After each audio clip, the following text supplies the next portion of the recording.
Madame, Messieurs, bienvenue dans cette émission chronique de Patrick Lokala à la chaîne YouTube Télénews RDC. Le conclave de l'opposition politique tenu ce week-end dernier à Lubumbashi continue de défrayer la chronique en République démocratique du Congo à Kinshasa.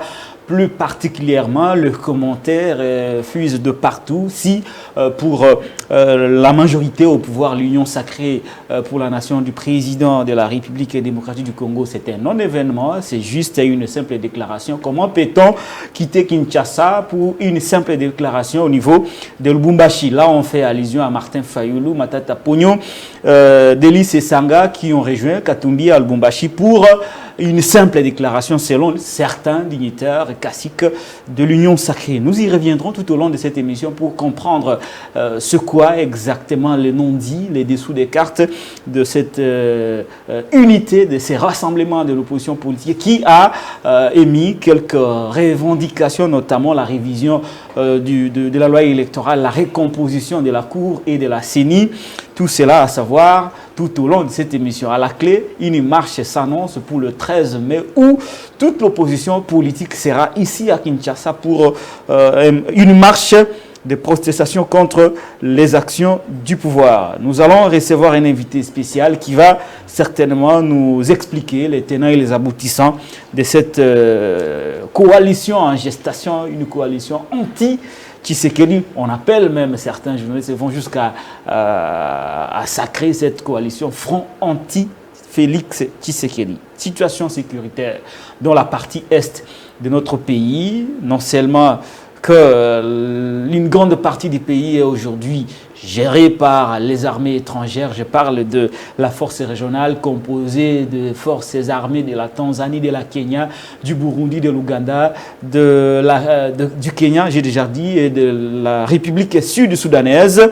Ajouté à cela, la force angolaise qui est venue superviser l'opération de retrait du M23. Paul Kagame a jeté de l'huile sur le feu en disant une partie des terres rwandaises a été irrégulièrement attribuée à la République démocratique du Congo. Le porte-parole du gouvernement congolais a réagi tout de suite pour dire que Paul Kagame n'a pas le droit de transgresser l'histoire.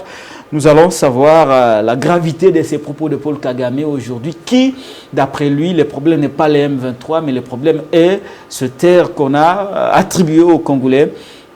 Les terres rwandaises qu'on a attribuées aux Congolais. Il dit que la solution pourrait être trouvée dans ces mécanismes régionaux. Il parle de l'EAC qui a aujourd'hui le contrôle de cette partie du pays. Est-ce qu'on est déjà en train de retracer les frontières congolaises entre le Rwanda et la RDC? Tout cela à savoir tout au long de cette émission. Situation d'insécurité à Kinshasa, où on a perdu le contrôle du fleuve, où le Koulouna font la loi. À Lubumbashi également, la situation semble être catastrophique. On a perdu une quarantaine de morts. Moïse Katumbi au chevet des familles éplorées. Tout cela sera analysé tout au long de cette émission. Nous recevons pour vous, après le rendez-vous manqué, le culte de week-end, l'honorable Mike Moukiba Inkosso, avec qui nous allons échanger. Ça sera vraiment une émission à chaud où je serai vraiment très intransigeant vis-à-vis de mon invité pour sortir ce qui est au fond de lui. Honorable Mike Moukiba, bonjour. Bonjour Patrick Lokala. Comment allez-vous? Dieu garde ses enfants, Dieu garde le Congo. Très bien. Bien vêtu, honorable Mike Moukiba. Merci pour le compliment. Je vous vois ragaillardi. Merci pour le compliment, mais ce n'est pas ce qui est important. Très bien, voilà. Ce qui est important, c'est la substance, c'est ce qu'il y a dans l'homme. Exactement. Nous sommes pour le Congo de l'être et non de l'avoir. Merci beaucoup. C'est ça. C'est juste une appréciation. C'est ça le credo d'ensemble pour la République. C'est juste une appréciation. Et son leader. C'est moi qui vous ai apprécié. Bon, ok, merci pour le compliment, je m'arrête là. Honorable Mike, oui. comment va Kinshasa? Très mal, ma ville va très mal. Si la ville de Kinshasa était une entreprise, il fallait la mettre en liquidation. La ville est en faillite. Plus qu'une simple faillite, la ville de Kinshasa est en banqueroute. Si elle était en faillite, ça signifie qu'en ce moment-là, qu'elle ne faisait plus face à ses obligations, mais qu'il lui restait assez d'actifs pour régler les passifs. Ici, il n'y a plus rien dans la ville. La ville est surendettée. Et personne n'essaie de le voir parce qu'Angobila continue à maquiller, à cacher les cadavres qu'il y a dans le placard. Ce sera à son successeur de venir découvrir ces placards-là et celui-là souffrira. Remarquez par exemple que les ministres provinciaux totalisent plus de 25 mois d'arriérés de salaire, vous imaginez, c'est une dot sociale colossale. Ngobila n'est pas en mesure de la payer, donc c'est le prochain gouverneur qui va la payer. Donc il va commencer son mandat, le prochain gouverneur, par payer des dettes. Quand je vous dis 25 mois d'arriérés, ça fait 18 ministres au total, donc 18 membres du gouvernement provincial, dont 10 ministres et 8 commissaires généraux. D'ailleurs, ces qualités-là des commissaires généraux, c'est illégal totalement, ce n'est tiré nulle part dans un texte légal en République démocratique du Congo, mais soit ces 18 membres, si nous devons considérer qu'ils ont tous la même rémunération, et comme Tengelito, un des ministres démissionnaires, réclame 24 mois pour ses... réclame plutôt 480 000 $ pour ces 24 mois d'arrêt des salaires, alors faites les 480 000 multipliés par 18. Ça fait énormément. Vous avez la dette à ce stade. Mais à ce stade, mais cette dette va continuer à s'accroître, d'autant que Ngobila n'a pas le moyen. Quand j'ai dit qu'il n'a pas le moyen, c'est qu'il a hypothéqué, il a donné un nantissement, il a rabattu les principaux impôts et taxes de la ville. La taxe, et d'ailleurs sans l'autorisation de l'Assemblée provinciale. L'une des principales taxes de la ville, celle qui rapporte le gros pour les recettes de la ville de Kinshasa, c'est la taxe de consommation. C'est le prélèvement opéré sur chaque boisson qui est consommée. L'eau, boisson gazeuse, bière, alcool, tous les spiritueux. C'est vous fait une taxe importante. Cette taxe a été nantie, ce qui est déjà illégal. Nantir, c'est quoi? C'est donc donner cette taxe en préfinancement à un endettement auprès d'une banque. Donc on loge le contre-receveur de cette taxe-là dans une banque donnée, on conclut avec la banque emprunte l'argent à la ville et chaque fois que les recettes arrivent, la banque le souffle à la source. Ce qui est illégal parce que vous ne pouvez pas retenir ces recettes-là à la source. Elles doivent être collectées, enregistrées, ensuite affectées. Alors donc, ils ont pris, je crois, 3 ou 4 millions de dollars en emprunt auprès de Sophie Bank pour faire semblant de construire le marché central. Parce qu'il n'avait plus de les travaux évoluent. Mais attendez, j'ai dit pour faire semblant, parce que le projet était au départ de 30 millions de dollars. C'était un projet gigantesque. Maintenant, on fait sortir quelques bétons des terres, puisque nous sommes devant le processus électoral, nous sommes proches des élections, pour dire aux Congolais, nous avons commencé. Mais on nantit ces taxes, et quand on nantit ces taxes, ça crée une carence par ici. Donc la ville se retrouve à manquer de moyens. Et il y a un problème de liquidité présentement. Non, pas de liquidité, les moyens de la ville ont été soufflés dans le nantissement de la taxe consommation. Donc la ville ne pourra plus atteindre les mêmes recettes qu'elle a atteintes, par exemple, l'année passée. Très bien. Déjà que cette ville est incapable d'accroître le recouvrement. Vous n'avez pas que la taxe de consommation nantie, mais vous avez aussi l'impôt sur le revenu locatif qui a été rabattu. À la demande du ministre national des Finances, je ne sais pas qu'est-ce qu'il avait à s'immiscer dans la gestion de la ville, mais en tout cas la ville lui a fait la concession, comme quoi vous rabattez ces taxes, et moi de mon côté du gouvernement central, nous allons mettre des pressions sur le contrat pour qu'il y en ait davantage qui payent. Merci. L'impôt a été rabattu, mais le nombre de ceux qui payent, lui, n'a pas connu d'accroissement. Donc la ville est vraiment en difficulté. Regardez, toute une semaine, la semaine dernière, il n'y a pas de plénière. Nous sommes lundi, il n'y a pas de plénière. Derrick, préparez l'image de l'arrivée de Martin Fayoulou. Vous savez pourquoi il n'y a pas de plénière? Je sais qu'après, ils vont multiplier de réponses après ma sortie ici. Mais il n'y a pas de plénière. Il n'y a pas de plénière. Toute la semaine passée. C'est quoi la raison? Mais parce qu'il n'y a pas les quelques 8 000 ou 10 000 dollars pour organiser une plénière. Il n'y en a pas. L'APK de Goudem, pour il manque 10 000 La ville dollars, est en faillite. Nous-mêmes, députés, nous ne sommes pas régulièrement payés. Et quand on nous paye, il faut se demander où l'argent, on va le chercher. Où on va le chercher, ce n'est pas la ville qui débourse. Je ne vais pas livrer tous les détails ici. Il y aura un moment donné, on va les présenter sur la place publique. Nos assistants parlent pas. Mais à qui la faute si les plénières ne se tiennent pas? C'est à Goudem pour parce que nous n'avons jamais été rigoureux vis-à-vis de l'hôtel de ville. L'hôtel de ville en face à tête, aujourd'hui, et la ville est dans une situation de banqueroute, et ça nous affecte aussi, nous. Nous n'avons pas longtemps pensé que ça allait nous aussi nous affecter, ça nous affecte maintenant. Très bien, merci. Voilà. Hein? Merci beaucoup, honorable Mike. Et je suis sûr là que je viens de crier haut qu'il n'y a pas de plénière toute une semaine. Et là, tu es sûr que cette semaine, ils vont se battre, à la limite même recourir à l'endettement pour convoquer la plénière. C'est terrible, c'est ridicule même, ridicule. Toute une institution provinciale. Ça peut arriver, non? Vous rendez compte, arriver de manquer 8 000 $ pour convoquer une plénière? Vous vous rendez compte un peu? Très bien, on va vraiment vérifier si dans les jours à venir, il n'y aura pas de plénière. Mais au moins, nous quittons Kinshasa pour nous rendre à Lubumbashi. Honorable Mike Mkiva, je vous propose d'aller à Lubumbashi pour vivre ou faire revivre ce qui est arrivé. Cet événement, les conclaves de l'opposition, ces conclaves qui a réuni Katumbi, Fayulu, Matata et Sisanga autour du Congo, pour les terrains du Congo. Je vais vous faire revivre quelques moments forts de ces conclaves de l'opposition tenus le week-end dernier à Lubumbashi. Je vous propose cette image de Martin Fayulu, de Matata Ponyo, de Sisanga et de Moïse Katumbi avant, à quelques heures, on va dire, de l'arrivée à la salle où l'hymne national a été chanté en présence de ces leaders de l'opposition politique en République démocratique du Congo. Suivez cet élément et nous nous retrouvons juste après.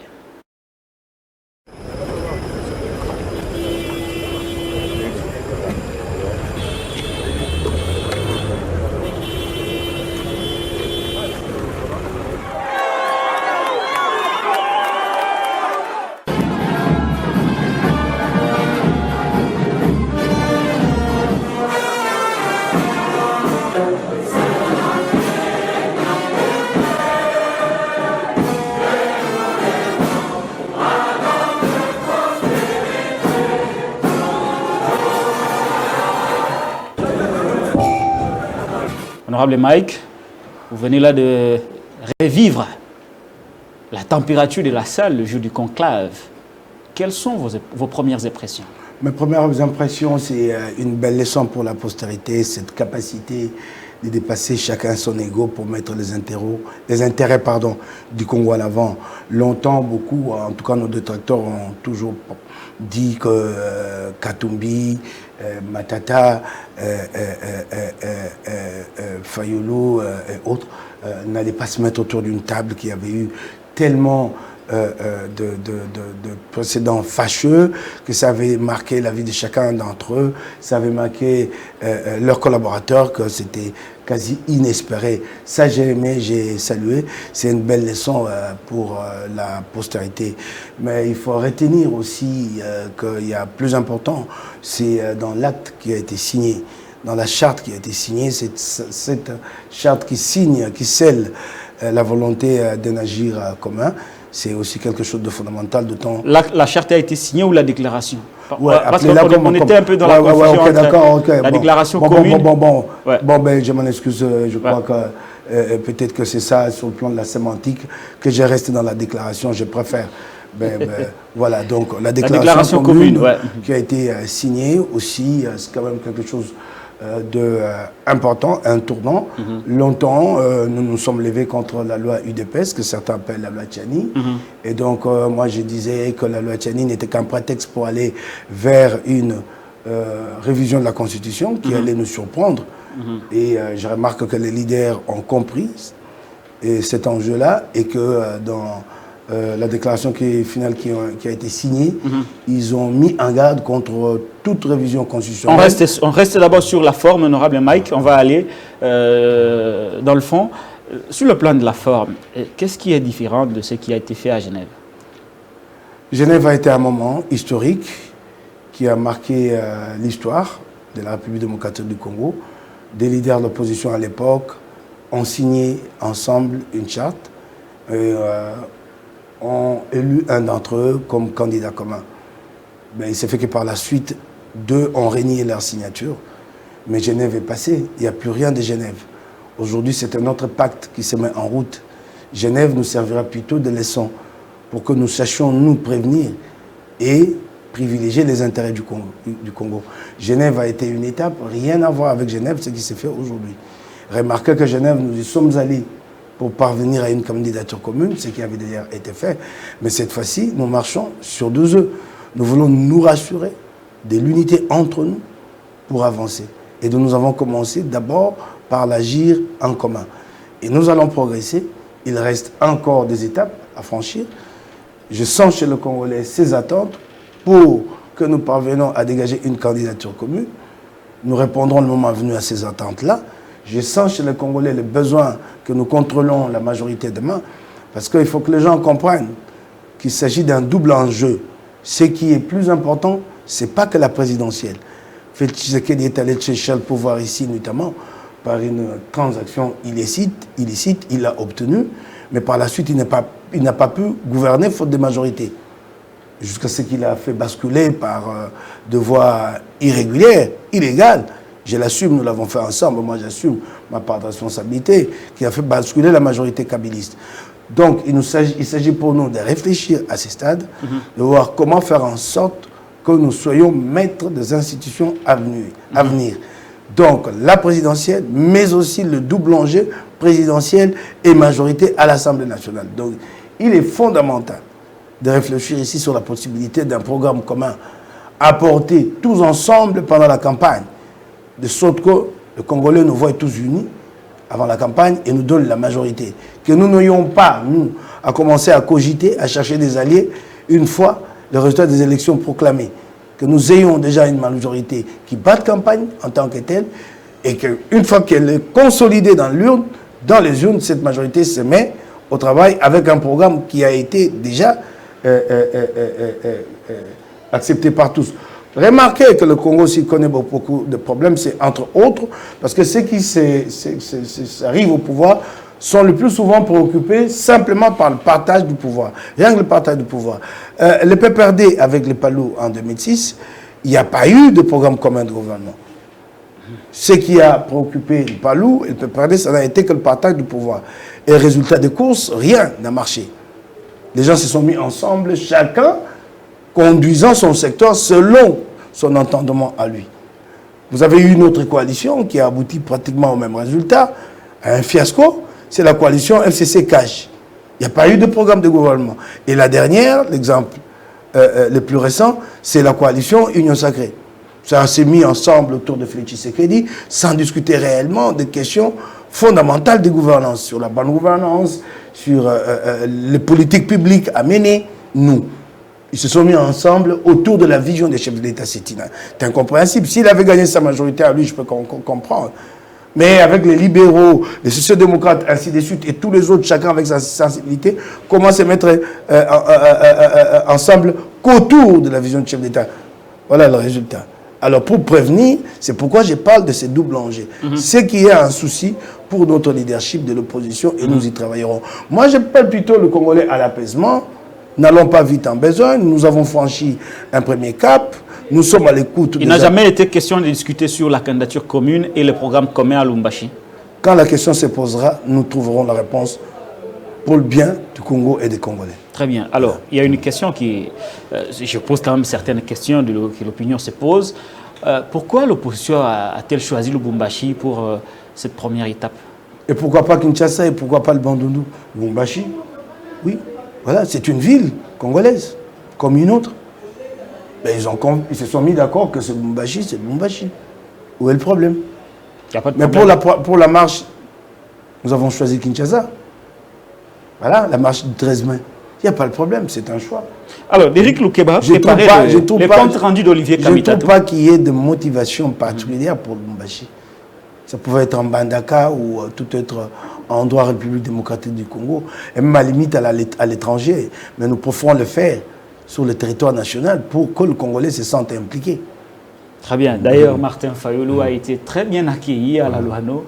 Je vous ai fait voir les images le week-end dernier de Martin Fayulu accueilli chaleureusement par le choix au niveau de l'aéroport international de la Luano. Mais cette fois-ci, on va prendre le compte-rendu de ces conclaves de l'opposition fait ici par Olivier Kamitatou, le directeur des cabinets et porte-parole de Moïse Katumbi. Il faut ici dire que chaque leader, il s'agit de Matata Pognon,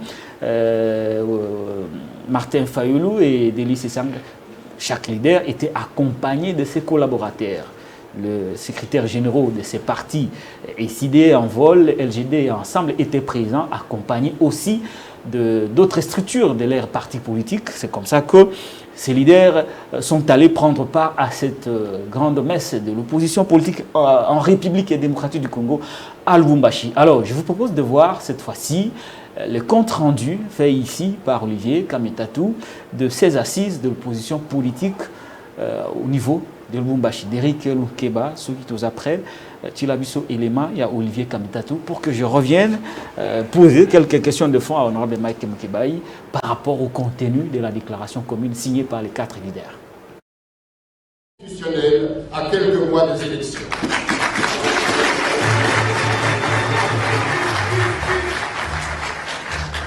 Conscient de nos droits et devoirs sacrés, fixés à l'article 63 de la Constitution sur la défense de l'intégrité territoriale face à l'agression actuelle, nous ne ménagerons aucun effort pour que la République démocratique du Congo reste unie et indivisible.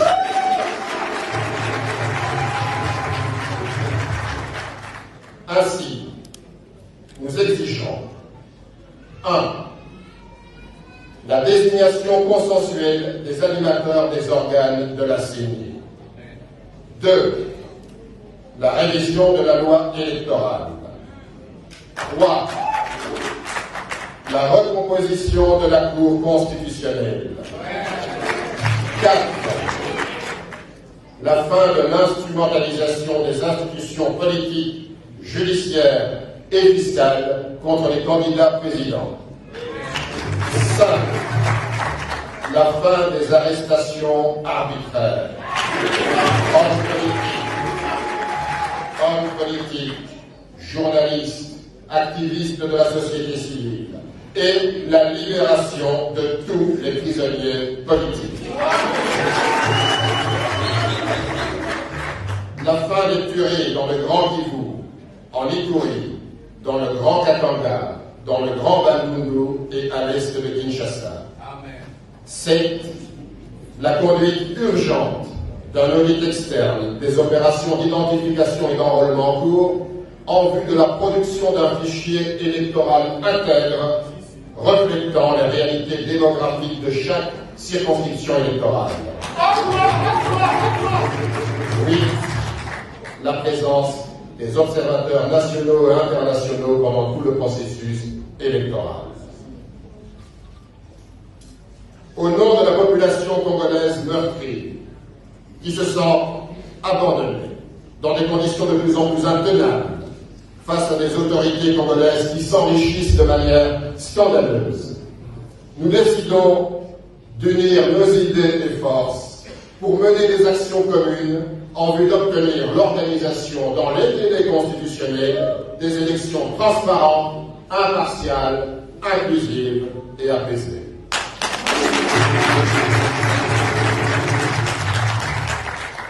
Nous appelons la population congolaise à résister, à exercer une vigilance citoyenne et à ne plus assister impuissante à la déliquescence de la République et au pillage de ses ressources. Dans ce cadre, nous, signataires de la présente déclaration, nous nous engageons à demeurer solidaires dans l'unité d'idées et d'actions pour faire aboutir la lutte du peuple congolais pour un véritable état de droit.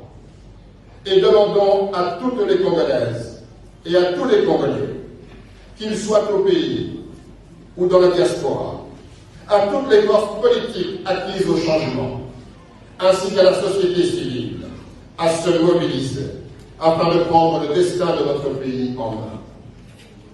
En conséquence, une série d'actions sera mise en œuvre pour faire aboutir nos revendications qui sont l'expression du peuple congolais tout entier. La première activité sera une grande marche le 13 mai prochain à Kinshasa pour dénoncer 1. L'insécurité grandissante. 2. La vie chère et la misère du peuple. 3. Le processus électoral chaotique. Il s'agit de la patrie et non des individus. Que vive la République démocratique du Congo forte, unie et indivisible. Les signataires, Martin Fayoulou Madidi, président de l'ECT, Moïse Katumbi Chapoué, président de Ensemble.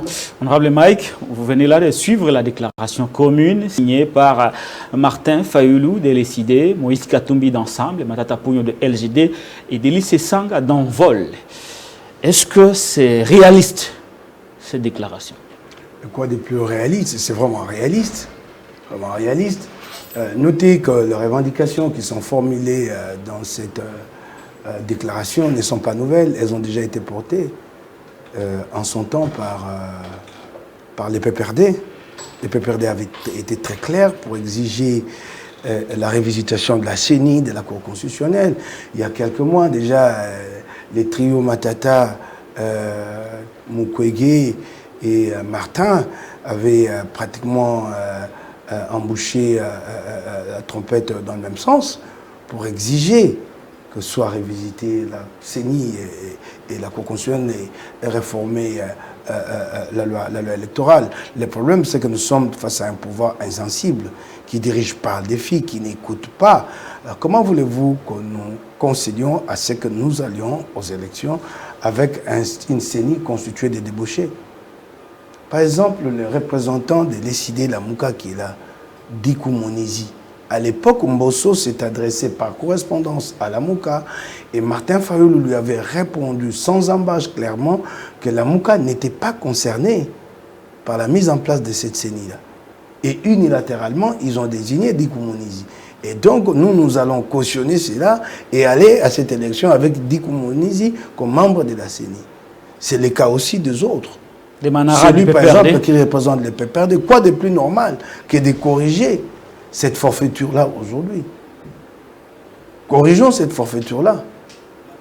Voilà ce que nous demandons. C'est aussi simple que cela. S'il y a de la bonne foi, de la bonne volonté de l'autre côté, nous y parviendrons dans 3 semaines. La question sera réglée. Les demandes que l'opposition a formulées par rapport à ces processus électoraux sont vraiment très difficiles.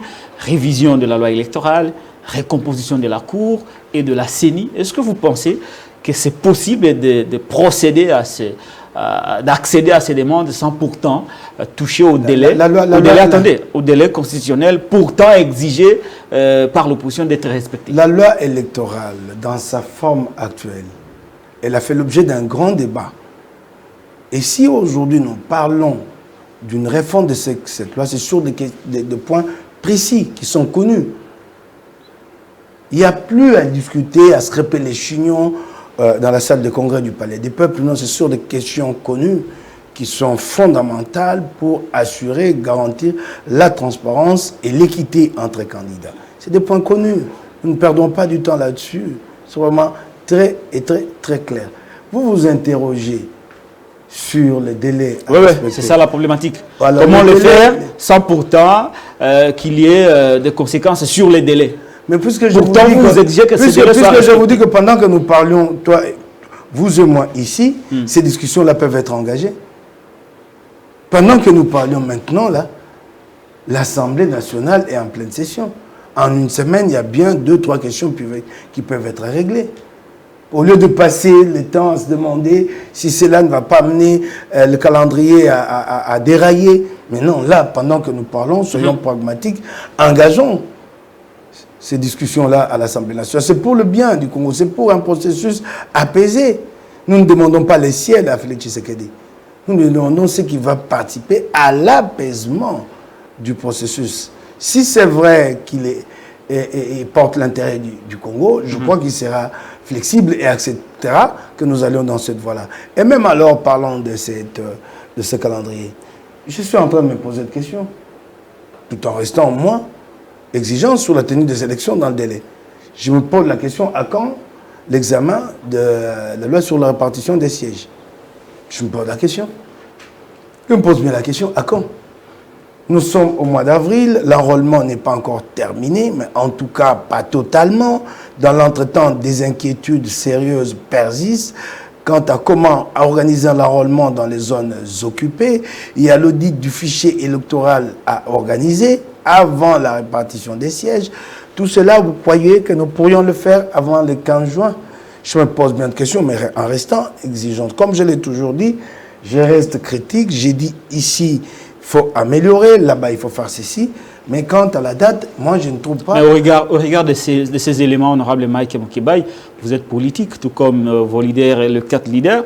Vous êtes aussi informés que nous, que techniquement, les élections sont intenables. Et si cette hypothèse est vraie, pourquoi ne pas être totalement ouvert, dire que voilà, il faut un dialogue pour qu'on parle... Sur cette question-là, moi, je donne ma langue au chat, parce que là, il s'agit d'une grande... La CENI n'a pas le moyen. Je donne ma langue au chat. Le budget 2022 n'a pas été totalement exécuté. Attendez. Celui de 2023, jusqu'à présent, semble avoir des problèmes. La situation sécuritaire... Alors, je leur ai dit, je donne ma langue au chat sur cette question. Il s'agit d'une grande responsabilité qui ne dépend pas de moi, mais qui dépend plutôt de l'orientation du leadership de l'opposition. C'est entre les 4 qui vont lever les options. Un 5e qui est peut-être très influent, mais qui n'a pas été très vu ce jour-là, c'est Franck Diongo. Entre les 5, peut-être que demain, le cercle s'élargira. Nous y travaillons. Il y a bien d'autres avec qui nous sommes en discussion de passerelles en TGT, ici et là-bas. Il faut renforcer le camp, il faut réunir le plus grand nombre possible pour faire face à un pouvoir qui instrumentalise l'État contre ses adversaires. Donc cette question sera résolue le moment venu. L'option sera levée par les leaderships de l'opposition. Mais si le tableau est celui-là que vous me présentez, à Félix Tshisekedi d'être modeste et de se présenter devant le Congolais, de regarder le tableau. Ce n'est pas à moi. Très bien, ce n'est moi, pas je à ne vous. dirige pas. Vous ne dirigez pas. Alors, je reviens sur les revendications de l'opposition. Recomposition de la CENI, recomposition de la Cour constitutionnelle et la révision électorale.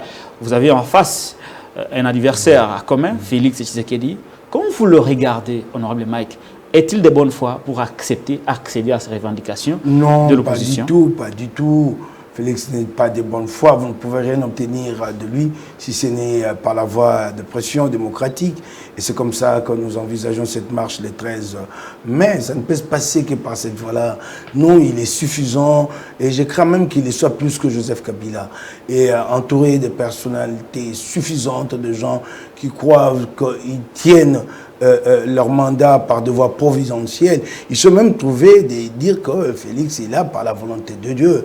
Et j'ai vu quand les gens l'ont dit, lui a secoué la tête. Remarquez même qu'il est allé au mur de lamentation en Israël. Et quand il est revenu, il a dit à ses proches en privé qu'en fait, il était allé là-bas pour rencontrer quelqu'un qui avait prédit, je ne sais, il y a combien d'années qu'il allait devenir chef de l'État.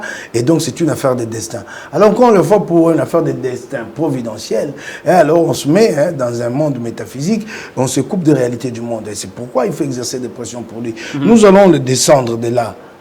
Nous allons le sortir. Nous allons le sortir de cette bulle. De ces conforts-là. Il va sortir de là et revenir aux réalités. Nous allons le sortir de là. Très bien. Est-ce que ce sera facile? Les moyens que vous préconisez, notamment la marche du 13 mai et d'autres actions communes envisagées par l'opposition, est-ce que ça sera facile? Mais qui vous dit que ça sera facile? Nous sommes parés à toutes les éventualités. C'est un combat que nous connaissons, que nous avons expérimenté par le passé et qui a donné le résultat. Ah, par le passé. Vous voulez qu'on parle du passé, honorable Mike? L'opposition avait perdu la guerre, le combat contre la machine à voter. Non, nous n'avons pas perdu le combat contre on y était allé aux élections avec cette machine. Vous plaît. Et pourtant, il y avait beaucoup de marches ici, des sit-ins, rien n'a changé. Ne pensez-vous pas que Félix est sur la même voie? Il y a eu un problème d'approche stratégique qui nous a opposés et nous a divisés. Moi qui vous parle de quelques mois, 3 mois avant les élections, j'ai même lancé un appel pour que nous nous ressaisissions et nous comprenions que nous n'avions pas d'autre choix que d'aller aux élections avec la machine à voter. Et à l'époque, je disais que si Kabila nous l'imposait et que nous l'avons décrédibilisé cette machine, ça risque de démobiliser nos électeurs à nous. Très peu m'avaient écouté, j'ai même été accusé d'avoir été soudoyé par Nanga, comme toujours ici.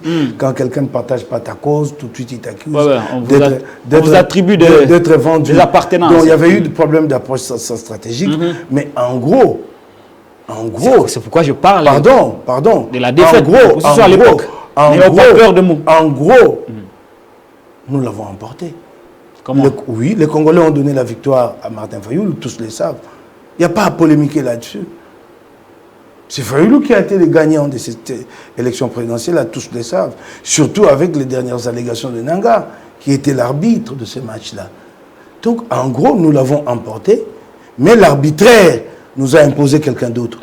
L'histoire retiendra que nous avons fait aboutir notre combat, que votre victoire était dans notre camp, mais que l'arbitraire, plutôt que la force de la loi de la force a joué contre nous, nous a imposé, par de voies illicites, quelqu'un d'autre. Je parle de l'efficacité des actions de l'opposition. Mais c'est cela, ce sont ces actions-là qui ont conduit à la victoire de Martin Fayulu en 2018. Excusez-moi, honorable, ces actions de l'opposition n'ont pas réussi à fléchir, à faire inverser la tendance. Kabila, qui insistait sur la machine à voter. Est-ce que vous ne craignez pas aujourd'hui que Félix puisse adopter les mêmes méthodes que celles adoptées par Joseph Kabila? On y avance et l'opposition sera dos au mur. Nous avons été de bonne foi et je vous l'ai dit, c'est nous qui l'avions emporté. Donc le peuple nous a écoutés en 2018, mais ne disons pas que nous avons été naïfs, mais quelque part, nous ne sommes pas préparés en conséquence pour protéger notre victoire. Cette fois-ci, nous prendrons toutes les précautions. Quelles sont ces précautions? Ce n'est pas le lieu, moi, que j'expose ces précautions-là ici. Tenez-vous-en, dit. Alors, honorable Mike, on va rester encore un tout petit peu sur les rassemblements de l'opposition à Lubumbashi. Il y en a qui disent que voilà, c'est pour un temps. Félix va finir par frapper un gros coup, c'est-à-dire la division va arriver, comme toujours. Est-ce que vous pensez qu'avec ces personnalités, Katumbi, Sesanga, Fayulu et Matata, Félix aura la possibilité de soit vous diviser pour vous affaiblir avec le moyen de l'État qu'il a aujourd'hui, avec les pouvoirs qu'il a? Est-ce qu'il y a à craindre par rapport à la suite de cette unité de l'opposition? Non, il n'y a pas à craindre. Je crois que Félix Tshisekedi a réussi à rallier ceux-là qui étaient disposés à le rejoindre en contrepartie des postes et de l'argent. C'est fini. Ce sont ceux-là qui ont fait la route vers lui. C'est fini. Je ne vois pas ici qui va être tenté pour un poste ministériel ou pour quelques sommes d'argent de rallier Félix Tshisekedi. Pour quel avenir politique? Puisque lui-même, Tshisekedi n'en a plus un.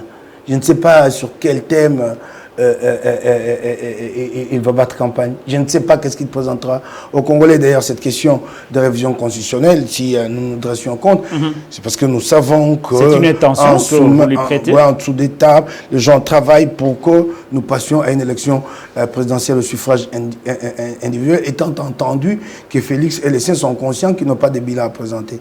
Félix a fini son potentiel en ce qui concerne les débauchages. Il pourra peut-être en débaucher un ou deux là-bas, des lieutenants, des seconds couteaux.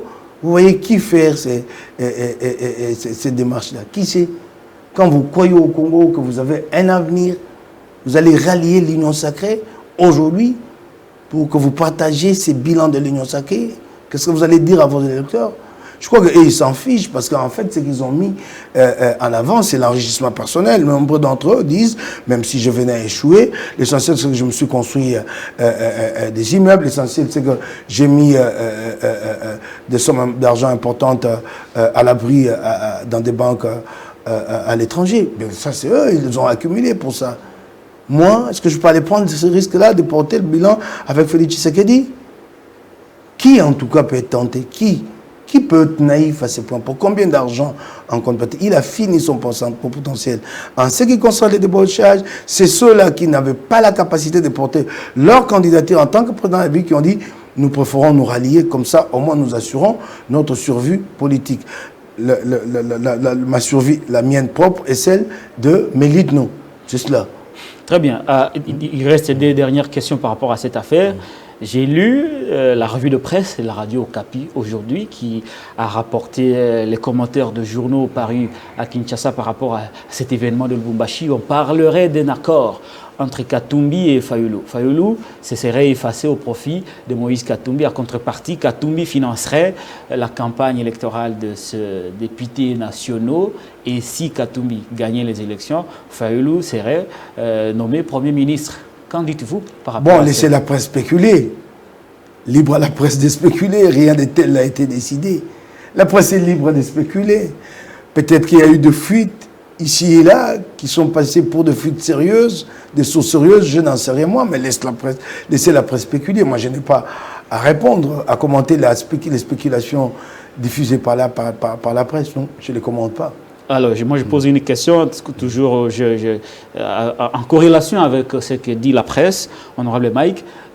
Martin Fayulu a répété ce qu'il avait déjà dit avant, acceptant de sacrifier nos égos. Il faut que nous arrivions à tuer le moi qui est en nous pour que le Congo gagne. Est-ce que cette phrase de Martin Fayulu ne donne pas raison à la presse qui spécule autour d'un accord? Ben alors, allez-y avec la phrase, mais ne commencez pas à fabriquer des informations. Cette phrase-là, elle marque un tournant. Fayulu avait été toujours présenté comme un homme difficile à négocier, l'intraitable, l'intransigeant. Oui, intransigeant, oui. Quand tu es sur tes convictions, il faut rester intransigeant, quitte à voir comment accepter des concessions, faire des concessions. Mais il a été présenté intransigeant comme qu'un homme qui n'est jamais flexible. Jamais flexible. Pourtant, vous savez qu'en politique, il ne faut pas être malléable, hein, mais flexible. Il a été toujours présenté ainsi, inflexible. C'est un tournant important, nourri par l'expérience, il l'a dit. Tout autant que d'autres aussi ont fait des concessions. Peut-être que vous ne l'avez pas remarqué dans les gestes, dans des attitudes. Bien de concessions ont été faites de part et d'autre. Mais celle-là, elle est fondamentale. Elle constitue même un enseignement pour la postérité. Et je crois que depuis l'époque où il avait dit qu'il était prêt à s'effacer sur le peuple, de lui demander, ça nous a beaucoup aidé à avancer. Il faut le lui reconnaître, c'est un mérite. Je le reconnais là. Très bien. Alors, dernière question, honorable, par rapport au conclave de Lubumbashi, on a remarqué des absences. Denis Mukwege a annoncé pour Lubumbashi, finalement, il n'y s'y est pas présenté. Et le comte Kabila aussi n'était pas au conclave de l'opposition. Pourquoi ces deux personnalités, ou soit, à la limite, pourquoi ces deux personnalités ne se sont-elles pas fait représenter? Est-ce que Joseph Kabila était attendu à cette rencontre? Il fait partie de l'opposition. Oui, d'accord. Ouais.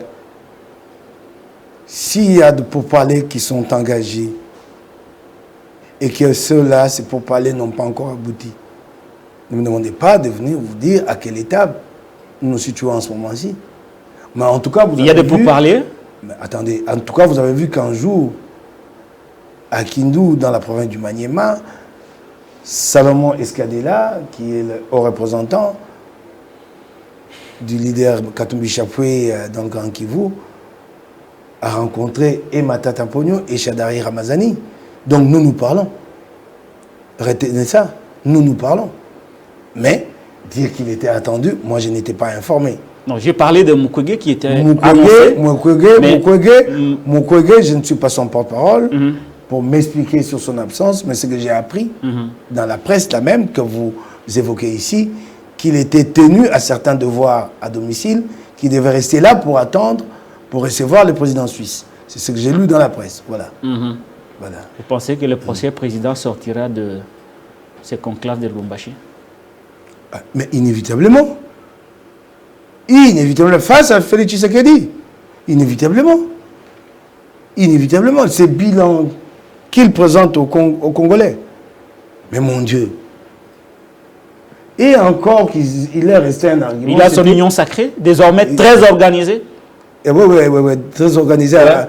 Très organisée à piller les deniers publics. Ils ont une charte, cette fois-ci. Non, quand vous êtes en responsabilité, que vous êtes la majorité, l'organisation se voit dans la vie des Congolais au quotidien. Ce n'est pas dans des proclamations, dans certains cénacles. Vous arrivez, vous dites non. Regardez même la question que je trouve, moi, banale, du phénomène colonial dans la ville de Kinshasa. En 5 ans, Félix Tshisekedi n'y a pas apporté de réponse. Je vis un journaliste écrire, comment il s'appelle encore, Moussa Ngana Moïse. J'aimerais le rencontrer sur un plateau, comme quand nous étions à l'époque du kiosque, lui poser certaines questions. Il nous condamne, il nous reproche le fait d'avoir pas condamné le Rwanda. Messieurs, si vous êtes un infidèle du pouvoir, si vous voulez faire vraiment bien des dithyrambistes, commencez par dire ce que Félix a fait en 5 ans. Ne chargez pas les années Kabila, les 30 années de guerre à l'Est. Qu'est-ce que Félix a fait en 5 ans? C'est ça le bilan. Quand Félix arrive, l'Est était plongé dans l'insécurité, sauf que le fonds 23 était éteint. Il a aidé à rallumer le fonds 23, c'est sous lui. Les ADF, il les a trouvés. Aujourd'hui, ils sont plus actifs qu'hier. Les groupes armés par-ci, par-là. Les autorités de Kinshasa collaborent même avec des groupes armés dans certains coins de la République, comme dans les territoires de Kabambare, dans le Maniema, à Salamabila. Non seulement les autorités de la République, mais les autorités de l'UDPS. Et en soumet, le trafic de l'or, il passe pour des intérêts des individus placés ici et là, à la tête du parti présidentiel. C'est cela le bilan. Arrêtez de vous plaindre, arrêtez de chercher des boucs émissaires à accuser. Vous devez vous adresser au peuple. Ce que vous avez fait en 5 ans de règne, c'est cela ce que le peuple attend de vous. Qu'est-ce que Félix a fait? Oui, c'est vrai. Mais il a trouvé le pays plongé dans le gouffre, l'insécurité. Ben oui, mais qu'avez-vous fait? Très bien. Qu'avez-vous accompli? Merci. Les Koulouna, l'insécurité. Quand ils sont arrivés ici, peut-être il faut rafraîchir la mémoire à Moïse Moussangada. Quand ils sont arrivés au pouvoir, le foyer de tension de Kwamotou n'existait pas. Il a vu le jour sous le règne de Félix Tshisekedi. Bagata, évoqué par Mbosso, ça n'existait pas. Sangamambila, à Kindu. Les Koulouna, ce n'était pas si grave qu'aujourd'hui. Ça n'existait pas. Et puis le problème, c'est lequel? Quand vous arrivez en responsabilité, c'est pour apporter des solutions aux problèmes des Congolais. Vous arrivez, les problèmes qui surgissent, vous en faites maintenant des prétextes pour justifier votre échec. Donc vous voulez vous prévaloir de vos propres turpitudes. Si l'Est est occupé aujourd'hui, c'est par la faute de qui? C'est parce que Félix Tshisekedi n'a pas pu assurer, garantir l'intégrité territoriale. Il a failli dans une mission constitutionnelle qu'il devait assumer. Non. On réfléchit à rebours, ça devient une compréhension. Ah non! Il est là, entre autres, pour garantir l'intégrité territoriale. S'il y a des ennemis sur le sol congolais, la faute à qui le premier? Lui! C'est lui! Ben oui! C'est lui! Il doit nous protéger nos frontières. Comme vous parlez de la situation de l'Est, honorable Mike, on va rentrer de plein pied. Kagame a dit qu'il ne faut pas aller chercher le problème ailleurs. Les M23, l'insécurité, tout ça, ce n'est pas le problème. Le problème, c'est que on a pris une partie des terres rwandaises qu'on a attribuées à la RDC. C'est là le problème. Ça, et à ce niveau, il s'en remet à la force, à la région, l'EAC, pour trouver la solution.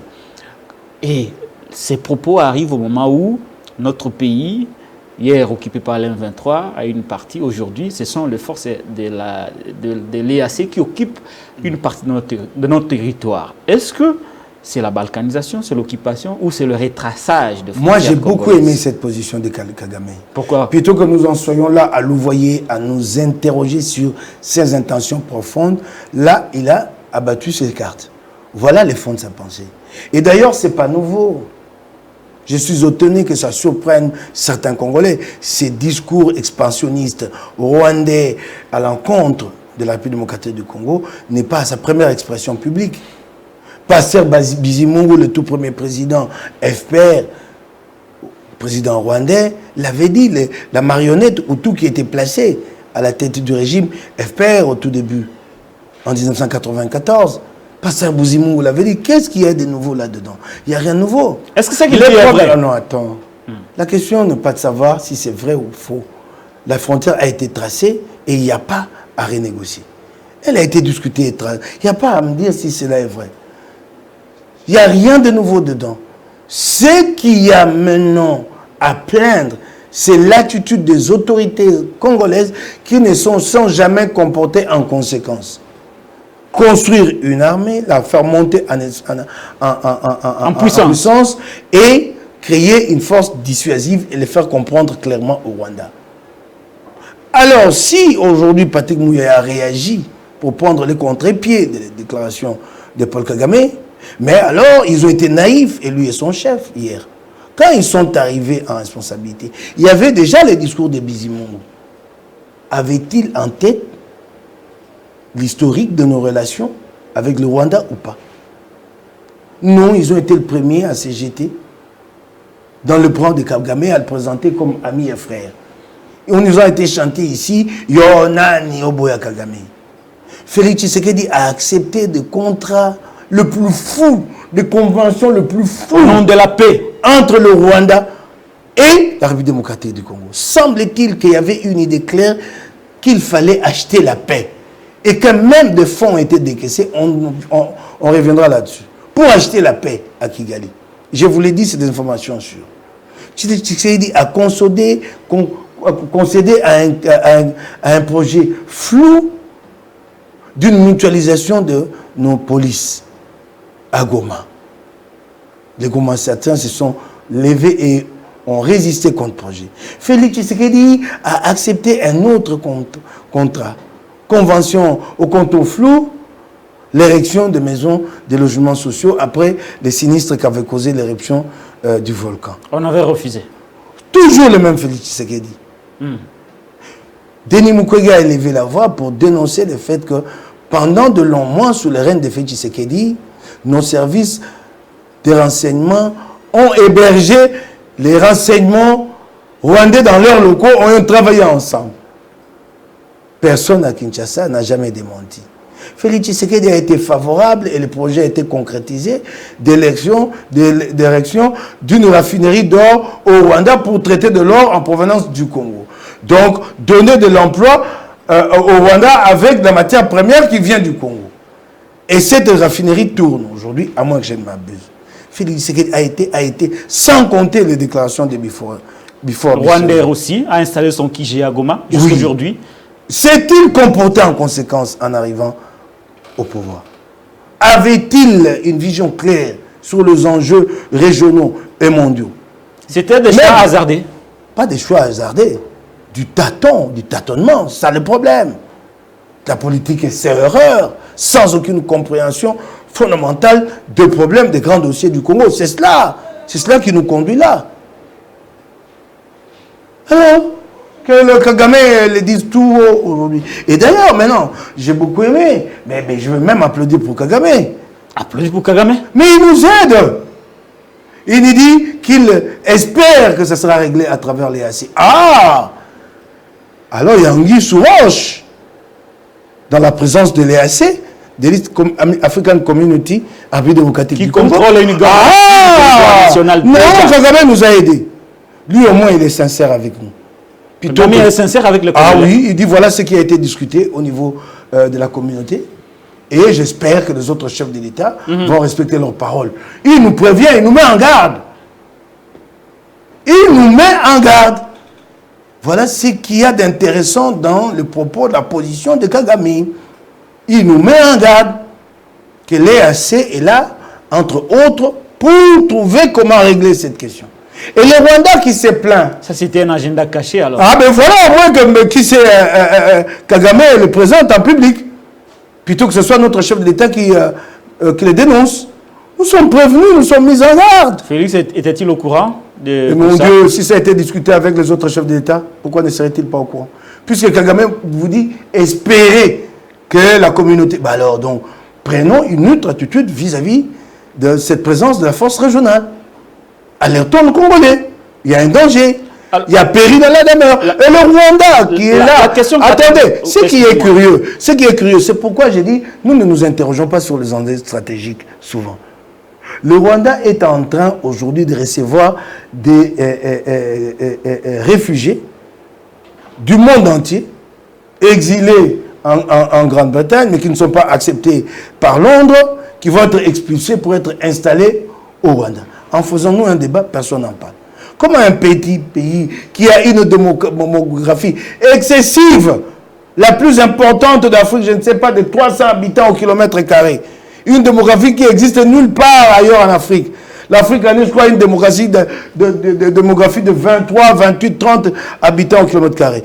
Et les maisons qui vont accueillir ces réfugiés, ces expulsés, sont déjà construites au Rwanda. Comment le petit pays qui lui-même a un problème d'espace, qui se permet d'occuper un grand voisin pour une question d'espace, et reçoit des dizaines, des centaines d'expulsés de Londres? Interrogeons-nous, qu'est-ce qui se trame derrière? Toutes ces questions-là, même dans le média, Je ne vois pas le débat. J'ai essayé, moi, à un moment donné, de susciter ces débats. Mais plus personne n'a suivi. C'est ça le problème de nous. Nous ne sommes pas en phase avec les enjeux régionaux. Nous sommes là à crier dans les réseaux sociaux, à laisser trembler nos tripes et à fantasmer autour de choses qui n'existaient pas. Je vois des gens qui continuent à dire les Tutsi Power. C'est quoi les Tutsi Power? Qui peut aujourd'hui vraiment nous dire qu'il a fait une étude Tutsi Power? Et voilà la force du Tutsi Power.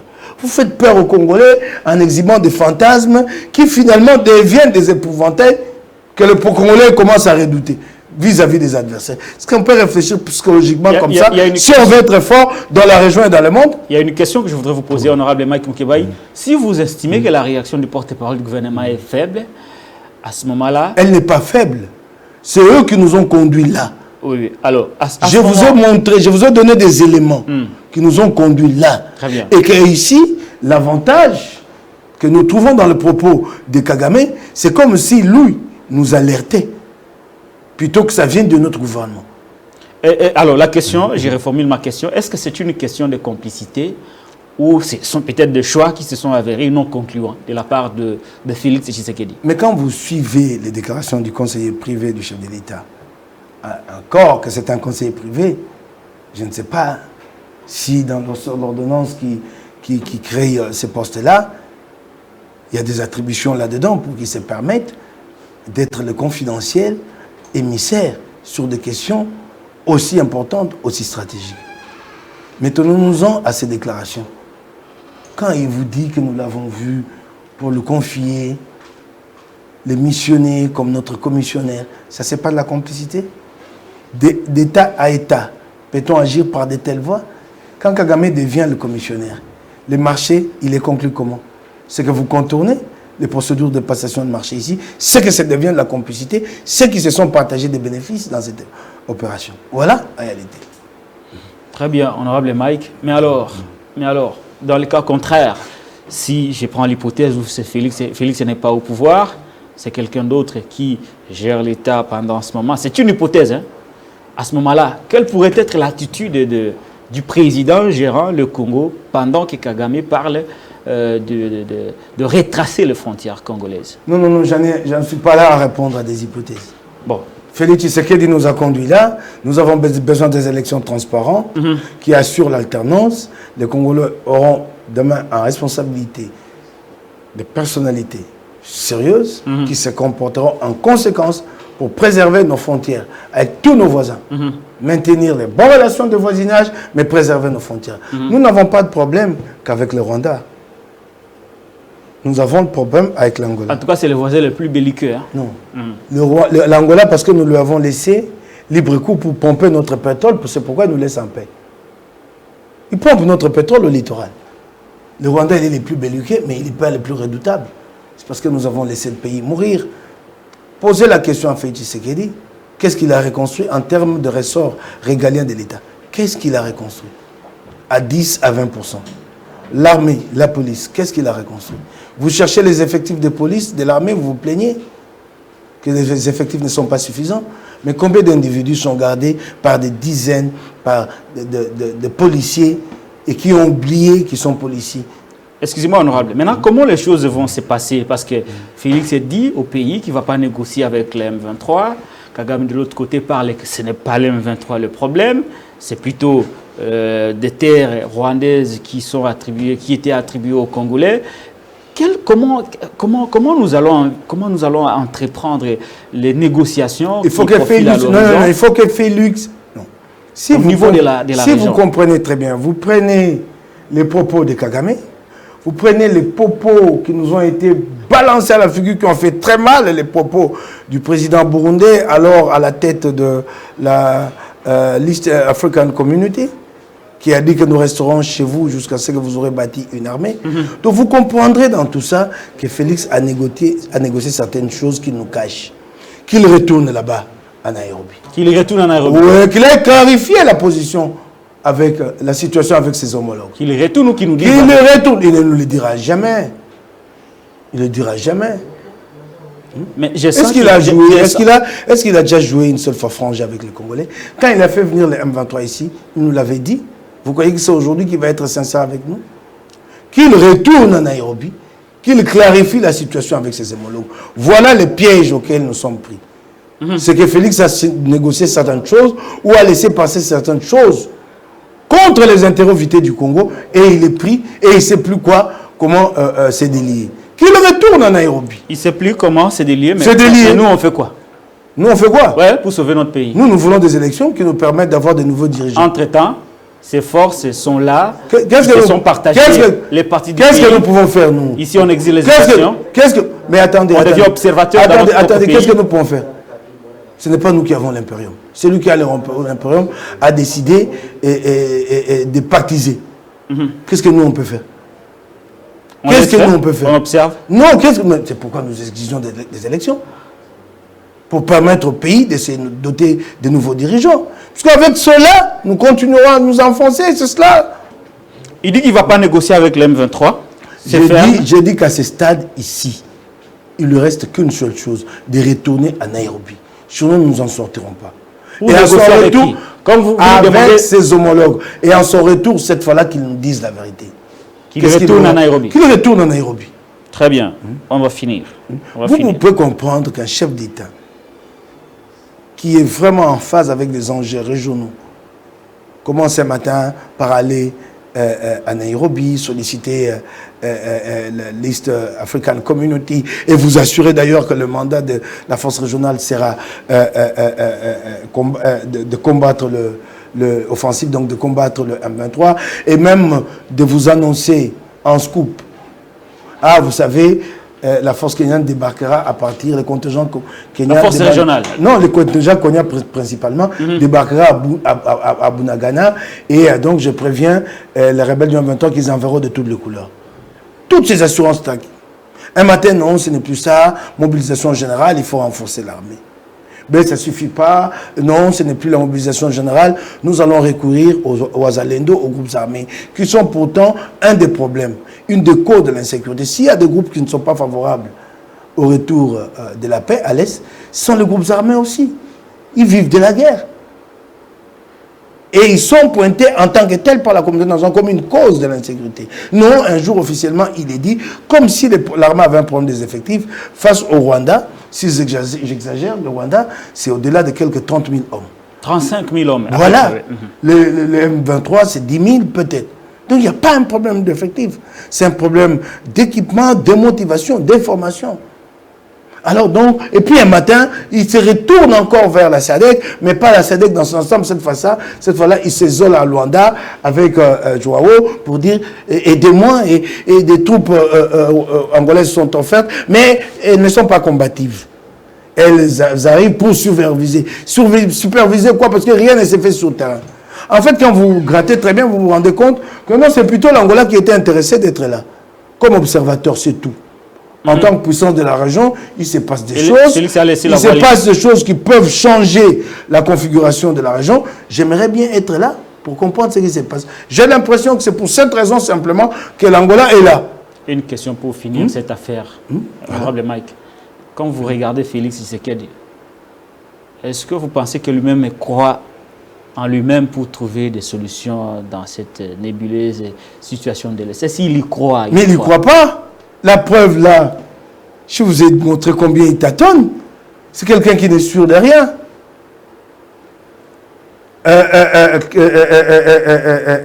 East African Community, l'Angola, mobilisation générale, les groupes armés.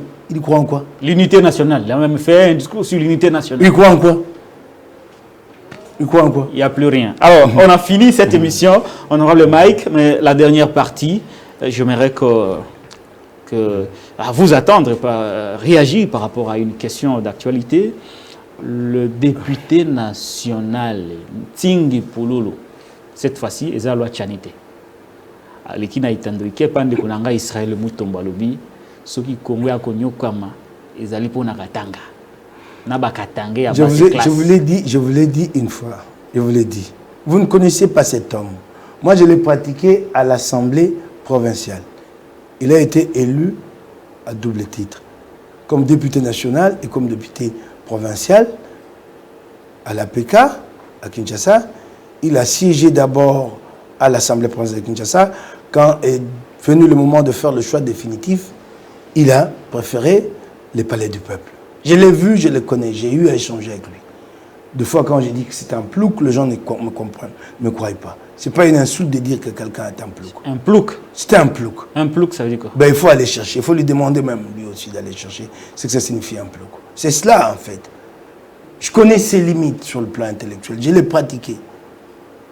Je l'ai pratiqué. J'ai toujours dit que pour besoin d'histoire et de pédagogie, qu'il fallait les laisser amener la loi Tchani dans un débat. Il est incapable de porter ce débat-là. Incapable. Il fallait les laisser, pour des besoins d'histoire et de pédagogie, les laisser amener sa proposition portant révision constitutionnelle. Il ne pourra pas la porter. Il ne peut pas. Toutes les susceptibilités, les subtilités qu'il y a dans le droit constitutionnel, il ne peut pas y accéder à cette intelligence. Je suis sûr qu'il aurait été mis KO par des esprits comme les Sessanga à l'Assemblée nationale. Je m'attendais même ce jour-là à assister à un spectacle, je ne sais même pas comment le qualifier. Ça y est, d'un député laminé, détruit. Je connais le bonhomme. Vous voyez, pour une fois qu'on essaye un peu de l'amener sur des choses structurantes, de lui poser des questions, voilà ce qu'il dit. Comment vous pouvez responsabiliser, mettre en cause toute une province, si vous êtes réellement un élu? Que si le Congo connaît ces problèmes qu'il connaît, c'est à cause du Katanga, de la province entière, qui est traversée par plusieurs courants. Kabilistes, Tshisekedistes, Katumbistes, plusieurs courants. Vous pouvez m'imaginer? Voyez par quel œil il regarde toute une province. Son œil à lui. C'est lui qui lui a été circonscrit par le vrai auteur de la loi. Un autre plouc. Lui aussi incapable de porter cette loi dans un débat. Même la révision constitutionnelle, incapable. Un autre plouc. Un autre, ils sont à deux. Et des lois comme celle-là, des initiatives comme celle-là, tu peux les faire porter qui par des ploucs. Capable d'assumer des basses besognes sans se remettre en cause, sans réfléchir. Un homme réfléchi ne porterait pas de telles initiatives parce que c'est une énorme responsabilité historique. On viendra me poser la question dans 10-20 ans, mon Kebaï, qu'est-ce que tu as fait? Si tu peux voir les implications que ça peut entraîner, les dérèglements que ça peut causer à la cohésion nationale.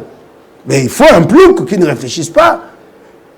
Qui n'a pour seul souci qu'une promesse qui lui est faite. Portez ça, vous serez tel. Il n'y a qu'un plouc qui peut faire ça.